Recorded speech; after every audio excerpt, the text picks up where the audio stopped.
السلام علیکم ورحمۃ اللہ وبرکاتہ۔ بھائیوں بہنوں، دوستوں، بزرگوں، عزیزوں، اس وقت حج کا سیزن چل رہا ہے۔ حجاج کرام اور عشاق کے قافلے سرزمین بیت اللہ کی طرف رواں دواں ہیں۔ بہت سارے ساتھیوں کی طرف سے حج قران کے بارے میں، اس کی تفصیل کے بارے میں، اس کے طریقے کے بارے میں سوالات آتے ہیں۔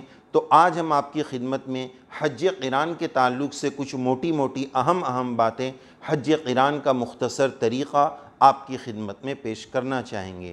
حج کی 3 قسمیں ہیں: قران، تمتع اور افراد۔ آج کا ہمارا ٹاپک اور عنوان حج قران ہے۔ قران کے ڈکشنری میننگ ہوتے ہیں 2 چیز کو ملا دینا۔ چونکہ اس حج میں ایک احرام میں حج اور عمرہ دونوں کو ملا دیا جاتا ہے، اس لیے اس کو حج قران کہا جاتا ہے۔ آپ صلی اللہ علیہ وسلم نے اپنی حیات طیبہ اور لائف مبارک میں جو حجۃ الوداع ایک حج فرمایا، وہ حج قران فرمایا۔ اس لیے حضرت امام ابو حنیفہ رحمۃ اللہ علیہ کے نزدیک تینوں حج میں حج قران افضل ہے۔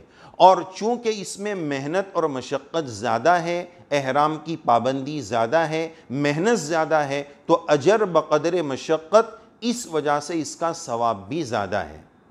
لیکن اس بات کو یاد رکھنا چاہیے کہ اگر کوئی حج قران کی باریکیوں سے اور اس کے مسائل سے واقف نہیں ہے، اور اتنی لمبی اگر وہ پابندی نہیں برداشت کر سکتا ہے، تو پھر اس کو چاہیے کہ وہ تمتع کر لے۔ لیکن حوصلہ دکھانے والے، جوہر دکھانے والے، جو ہر چیز میں اعلیٰ پسند کرتے ہیں، ان کو چاہیے کہ وہ آئیں اور حج قران ہی کا اہتمام کریں۔ سفر حج پر جانے سے پہلے کسی اپنے متعلق عالم صاحب سے، جاننے والوں سے آپ معلوم کر لیں، اپنی صورتحال بتا کر کہ میں لیڈیز اور خواتین کے ساتھ جا رہا ہوں یا اکیلے جا رہا ہوں، اتنے دن پہلے جا رہا ہوں، تو میرے لیے حج قران کرنا مناسب ہے یا نہیں، یہ تفصیلات بتا کر آپ اپنے بارے میں معلوم کر لیں۔ اور یہ مسئلہ بھی یاد رکھیں کہ اگر حج قران میں کوئی ایسی بھول ہوئی، کوئی ایسی غلطی ہوئی جس میں دم لگتا ہے، یعنی ایک بکرا ذبح کرنا پڑتا ہے بطور جرمانے کے، تو قران میں چونکہ 2 احرام ایک ساتھ ہمارے جمع ہیں،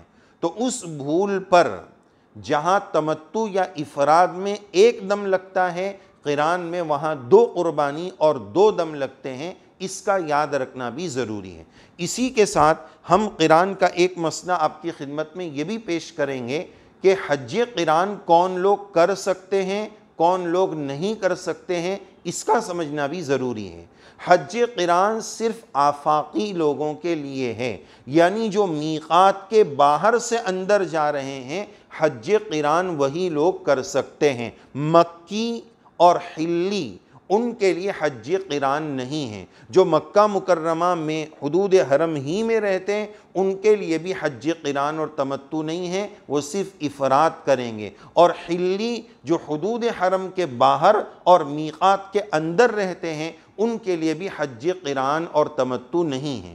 اسی طرح وہ آفاقی جو میقات کے باہر سے آیا ہے اور آنے کے بعد اس نے ایک مرتبہ عمرہ کر کے حلال ہو گیا ہے، جیسے بہت سارے لوگ عمرہ کر لیتے ہیں، حلال ہو جاتے ہیں، اور پھر مدینہ منورہ چلے گئے۔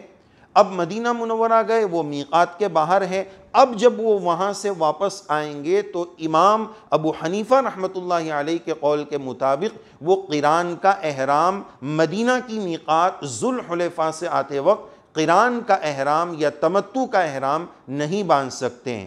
حج کے مہینے میں عمرہ کر لینے کے بعد اگر اپنے وطن واپس نہیں گئے اور ادھر ہی رک گئے ہیں، تو اب ایسی صورت میں حج قران کی اجازت ان کے لیے نہیں ہے، وہ تمتع ہی کریں گے۔ ان کا جو عمرہ ہو گیا وہ ہو گیا، اب حج کے دنوں میں جو حج کریں گے اس طرح مل کر ان کا تمتع ہوگا، وہ قران نہیں کر سکتے ہیں۔ حج قران کا طریقہ بہت آسان ہے۔ اس طریقے سے پہلے ہم آپ کی خدمت میں بات کریں گے کہ حج قران میں کل 4 طواف اور 2 سعی ہے۔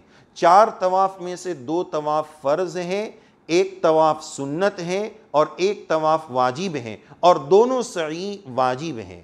حج قران میں 2 سعی اور 4 طواف ہیں۔ اب آئیے مختصراً حج قران کی ترتیب اور تفصیل سن لیتے ہیں۔ جب ہم فلائٹ میں کھانے سے فارغ ہو جائیں، فلائٹ اڑ گیا ہے اور کھانا کھا لیا ہے، اب ہمیں چاہیے کہ ہم اطمینان سے حج قران کی نیت کر لیں۔ اس طرح ہم نیت کر سکتے ہیں، اللہم انی ارید الحج والعمرہ فیسرہما لی وتقبلہما منی، یا اردو میں اپنی زبان میں نیت کر لیں، یا اللہ میں حج اور عمرہ کی نیت کرتا ہوں یا حج قران کی نیت کرتا ہوں، قبول فرما، آسان فرما، اور پھر اس کے بعد 3 مرتبہ ہم لبیک پڑھ لیں گے۔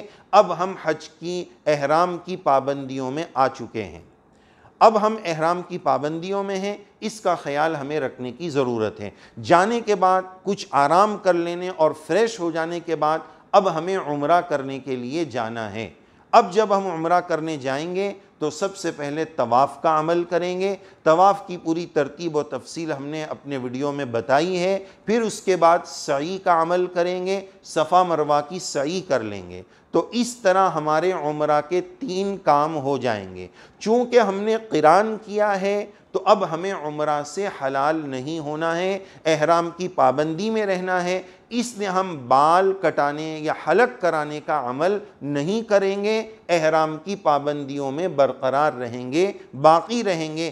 حج کے دنوں تک ہمارا وہ احرام چلتا رہے گا، احرام کی پابندی برقرار رہے گی۔ بیچ میں اگر احرام کی چادر مرد حضرات بدلنا چاہیں تو بدل سکتے ہیں، ایسی کوئی بات نہیں ہے کہ احرام کی چادر بدل نہیں سکتے، گندی ہو گئی، ناپاک ہو گئی تو اس کو بدلنے کی گنجائش اور اجازت ہے۔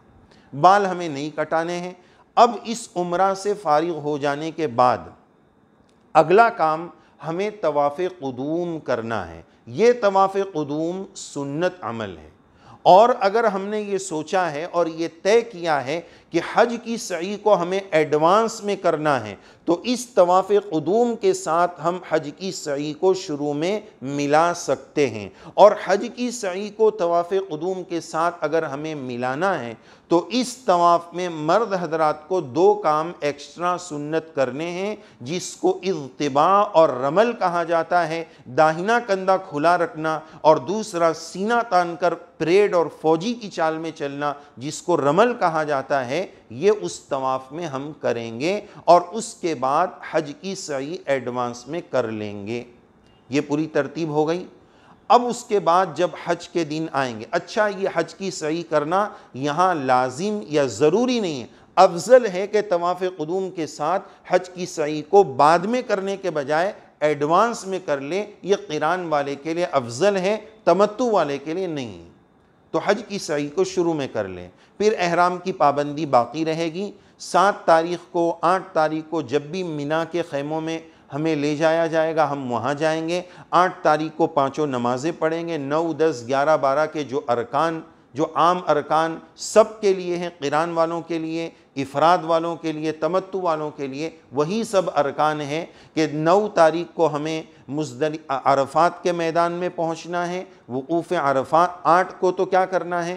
مینا کے میدان میں رہنا ہے، خیموں میں رہنا ہے، 5 نمازیں پڑھنی ہیں۔ 9 تاریخ کی فجر سے 23 نمازوں میں ہمیں تکبیرات تشریق بھی پڑھنا ہے، اس کا بھی ہمیں اہتمام کرنا ہے، اور 9 تاریخ کو عرفات کے میدان کا وقوف کرنا ہے۔ مغرب کی نماز آج مغرب کے وقت میں نہیں پڑھنی ہے، عشاء کے وقت میں مزدلفہ جا کر مغرب اور عشاء کی نماز کو ملا کر پڑھنا ہے۔ پھر 10 تاریخ کو صبح میں سب سے پہلے مزدلفہ کا وقوف، پھر اس کے بعد بڑے شیطان کی کنکری، پھر اس کے بعد قربانی، پھر اس کے بعد بال مڈانا، پھر اس کے بعد طواف زیارت۔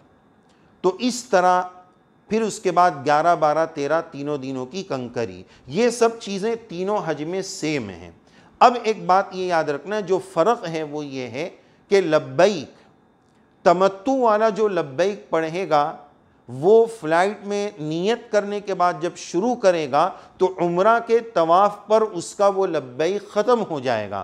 پھر جب وہ حج کا احرام اپنی ہوٹل یا حرم سے باندھے گا، نیت کرے گا، تو پھر سے حج کی لبیک کا وقت شروع ہوگا جو 10 تاریخ کی کنکری تک چلے گا۔ لیکن قران والے کا احرام چونکہ اترا نہیں ہے تو اس کا وہ لبیک جو فلائٹ سے شروع ہوا تھا، نیت کے وقت سے شروع ہوا تھا، وہ 10 تاریخ کی کنکری تک اس کا وہ لبیک کا عمل چلتا رہے گا۔ تو بہرحال یہ موٹی موٹی باتیں قران کے تعلق سے تھیں، وہ آپ کی خدمت میں بتائی، اور یہ بات یاد رکھیں کہ ما بقیہ جو ارکان کی ترتیب ہے وہ قران، افراد اور تمتع تینوں میں سیم ہیں۔ جو موٹے موٹے فرق تھے وہ آپ کی خدمت میں بتائے گئے۔ اگر اللہ نے حوصلہ دیا ہے، طاقت دیا ہے، اجر و ثواب کمانے کا جذبہ ہے تو انشاءاللہ آپ قران کا اہتمام کریں، اللہ کی مدد آئے گی، لیکن اس خیال کے ساتھ کہ اگر کوئی بھول ہوتی ہے تو قران میں 2 دم لگتے ہیں، اس مسئلے کو ذہن میں رکھنا ضروری ہے۔